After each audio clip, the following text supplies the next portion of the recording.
Hey friends, just want to get back into reading American Miscellany, and we have an engraving here entitled Philadelphia, and it's really beautiful. I hope you can get a good look at it. There's beautiful water scene. You can see the city. Got a couple of random stragglers on the beach. Hopefully you can get a good look at that. I don't think that this engraving has anything to do with our next essay. So the next essay is number 129. It's called St. Paul's Church, New York, which I'm not sure why we have an engraving of Philadelphia here. Maybe there's a mistake in the printing. I don't know. Our last essay was essay number 128. On the law of kindness. And so now we're learning a little bit about, St. Paul's Church, New York. Let's learn together. Here we go. St. Paul's Church, New York. Ecclesiastical architecture in the United States owes much to the taste and liberality of the Protestant Episcopal Church. In proportion to her numbers and wealth, she has surpassed all other denominations in the costliness and elegance of her edifices for public worship. Her churches are among the most admired ornaments of our large cities. She has, for the most part, adopted the style of architecture best adapted to the purposes of religion, and her models have not unfrequently been selected from the most chaste and splendid structures of past ages. New York has from an early period taken the lead in the beauty and grandeur of her church edifices, and several of them are unsurpassed by any church in a magnificent building. They unsurpassed by any similar structures in this country. Trinity Church is a magnificent building. There we go. Trinity Church is a magnificent building. St. Paul's and St. John's are universally admired, and in point of beauty, Grace Church has no superior. St. Paul's, though erected before the Revolution, is one of the richest and most imposing ornaments of the city, and is universally regarded with admiration. The accompanying beautiful engraving presents a view of this most ancient and venerable of the Episcopal churches in the city of New York.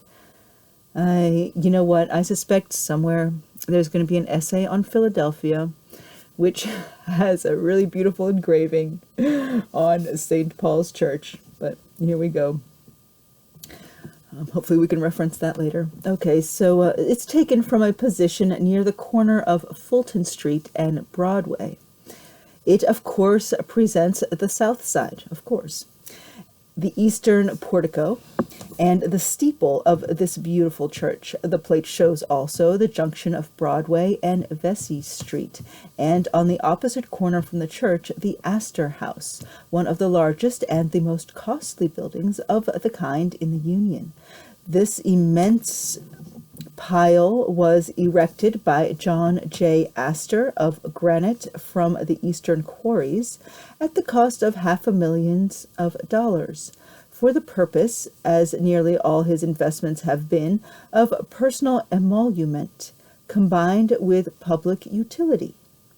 In its imposing exterior, in the arrangement of its various apartments, and in its general adaptation to the object of its construction, it is believed to be superior to any similar establishment on this continent.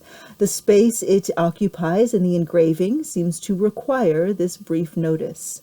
There are few, if any, more chaste and finished specimens of ecclesiastical architecture in the United States than St. Paul's Chapel. It is now the oldest edifice belonging to the Episcopal Church in this city. The first Trinity, of which corporation St. Paul's has always been a chapel, was erected at an earlier period, so also was St. George's, but the former was destroyed in the great conflagration of 1776, and the latter, with the exception of the walls, was burnt in 1814. St. Paul's was commenced in 1764 and finished in 1766.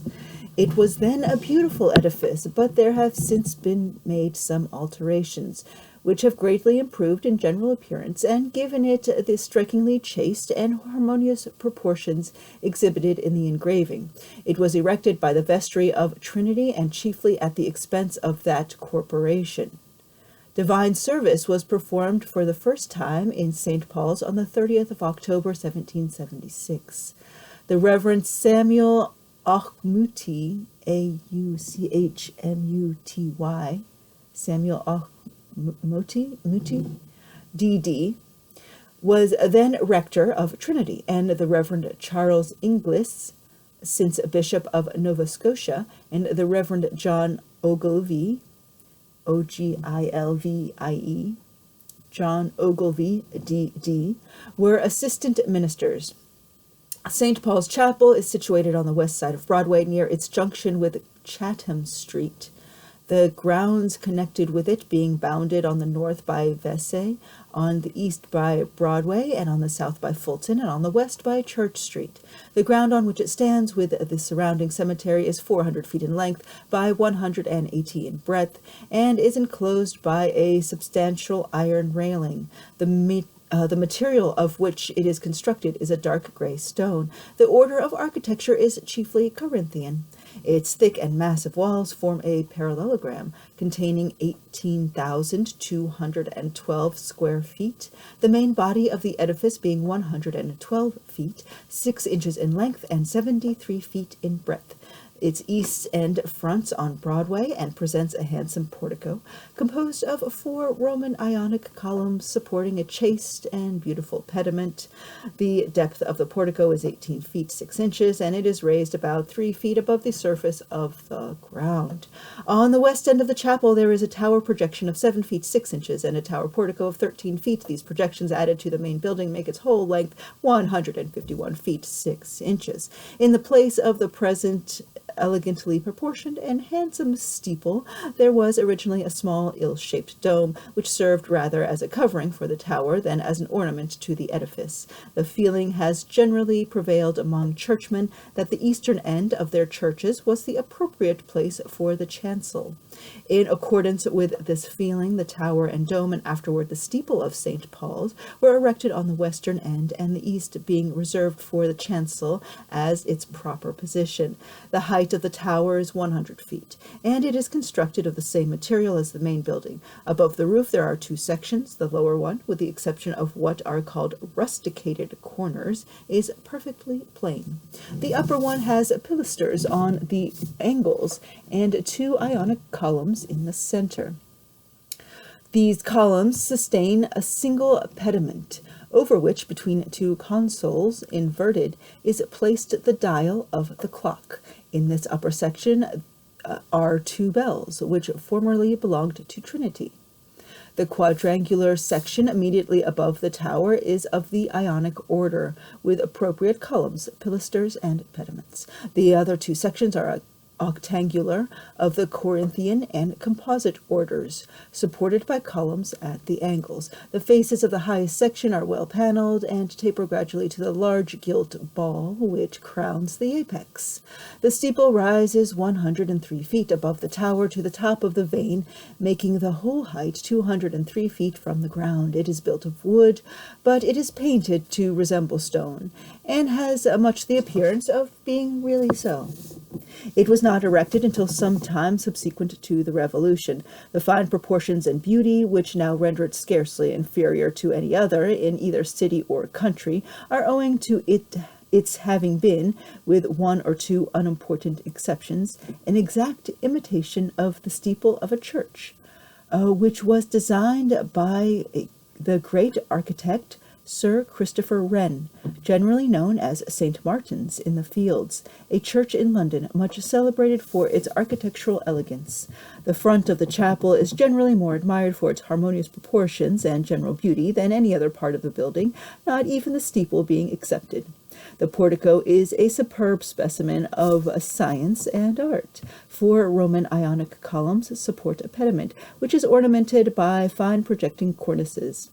The effect is much increased by 2 circular windows, between which, at an equal distance from either, is a niche is in a niche is placed a colossal figure of Saint Paul, leaning on a richly carved sword.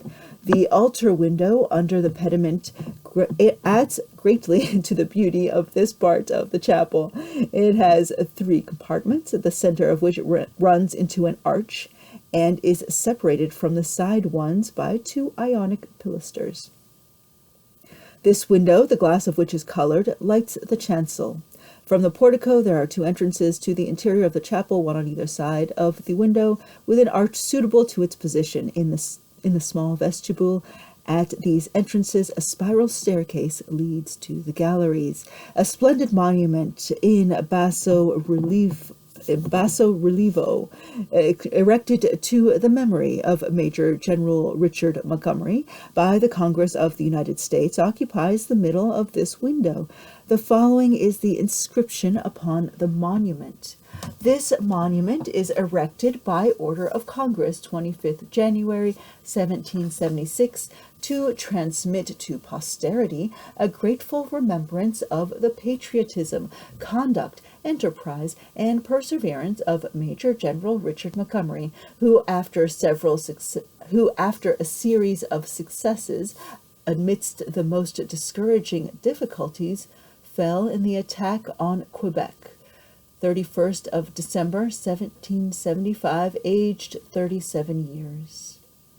Under this, cut in a white marble slab fixed in the wall, is the following record. The state of New York caused the remains of Major General Richard Montgomery to be conveyed from Quebec and deposited beneath this monument the 8th day of July, 1818. The interior of St. Paul's Chapel has been not much less generally admired than its exterior. Though a period of 80 years has passed since its construction, yet there are few churches which present an interior finish so chaste and beautiful. The chancel is raised 1 foot 6 inches above the ground floor. It is 15 feet deep by 29 in length and is enclosed by a carved railing. Against the walls which separate it from the eastern vestibules are 2 Ionic pilasters, from the entablatures of which an arch is thrown across the body of the chapel, forming a line of division between the chancel and the nave. The altar is placed under the altar window, and above it are the 2 tables of the law. The whole seems to be illumined by rays from a representation of the visible manifestation of the deity on Mount Sinai. The walls of the chancel are entirely without ornament, but they contain 6 mural monuments of beautiful design and admirable sculpture. In the cemetery around the chapel there are numerous monuments, some of which are fine specimens of art, but the most remarkable one in its design and execution is that of Thomas Addis Emmet, standing near to the chapel on its south side and to Broadway.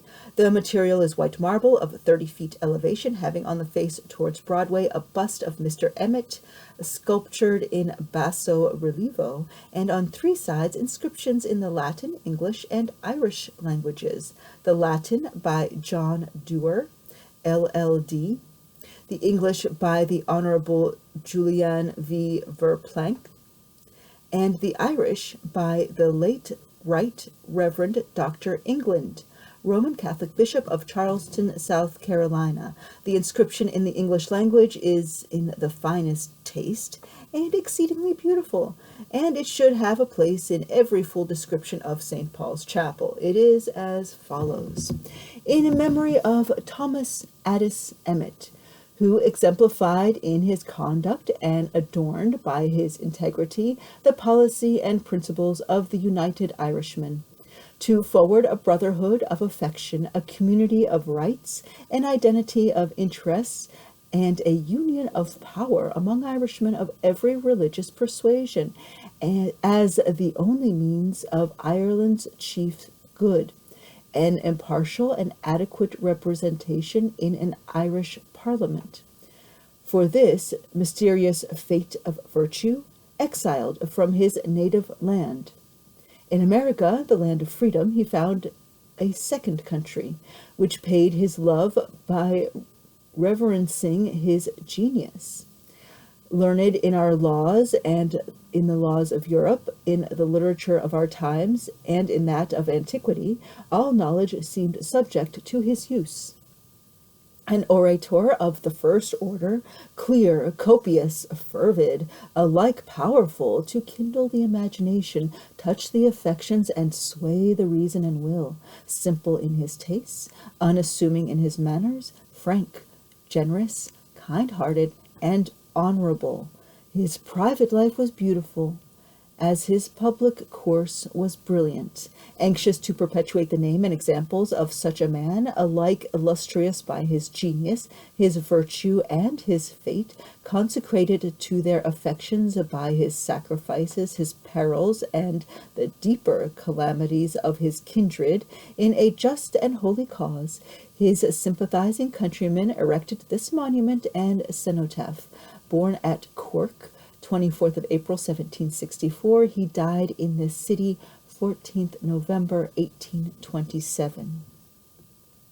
It is of sufficient interest to deserve record here that General Washington, during his residence in New York, was a constant attendant on the services and a communicant in St. Paul's Chapel. That great and good man was nowhere more highly appreciated than by the citizens of New York, and nowhere did his death cause more sincere and deep lamentations. His funeral obsequies were performed in St. Paul's with imposing solemnity. This church has stood 80 years, a proud monument of the taste of our ancestors, and it is still one of the richest architectural ornaments of the city, so much distinguished for the costly elegance of its churches and the magnificence and beauty of its other public edifices.